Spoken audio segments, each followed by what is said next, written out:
don't need like, to like underline it, and you don't underline the power word. For those that remember Aliens, it's like, oh, I see the connection, and I even had to clarify it with you. And that I think Wes is more. Yeah, it's so funny. I actually thought it would be obvious, but it hasn't. I thought as soon as we put a little glimpse in the trailer, like, oh my god, they're all gonna like say, and people weren't saying it. Admittedly, we kept it pretty dark in the trailers, but even now, yeah, the line stuff is just always hard. We had a line in Prey, and I think that went over okay. The trick is like, it's a line that would be said anyway. Like in that moment, it would be necessary to say that, as opposed to this is definitely here for a moment, and we avoided.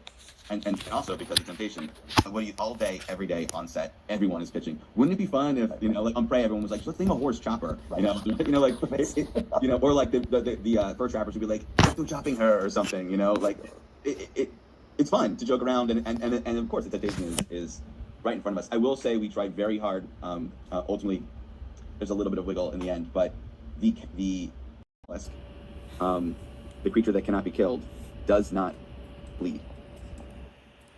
Like visually, like there's a little bit of when it's saw spinning in our minds. That's just flesh that's being thrown around. You see it reconstruct itself. There's no blood dripping whenever it reconforms and all that stuff. Just so we had our internal kind of like, it's fine. It's not bleeding. You can't kill it.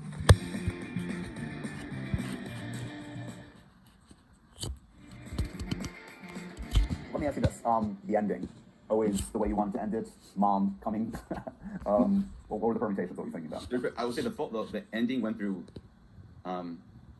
growth, a lot of growth. The original coda, the same kind of stuff happened, but it was much more brief. It was much more Kurosawa. It was actually a lot like the ending of the Samurai, the sword chapter in Killer of Killers.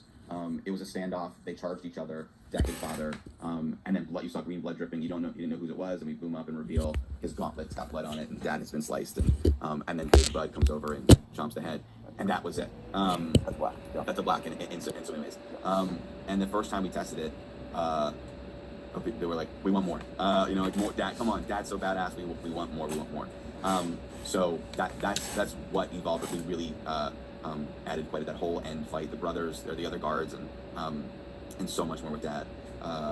And then also that mother ending. And I really can't place when that first. I think I was thinking about the end of Killer Killers and the spaceship going off into the sunset, just like that Apocalypse Now-y thing, and like inverting that and having something. You know what it is? It's like there's just something to me, and Cloverfield Lane ended in this way too, of like you forged a character through the fires of one movie, and the idea of like it's not over yet for them, but now they are ready for it in a new way. Yeah. I've always loved the surge of that. And ready for the next adventure, whatever. Get ready for the next thing. Yeah. Get ready for whatever's worse out there, and then the thought of, oh, I know what could be worse than Dad. So how fully fleshed out is what to do with Mom? Have we ever seen on screen a female predator? Never seen on screen a female predator. That's crazy. Yeah. Again, you're finding all of the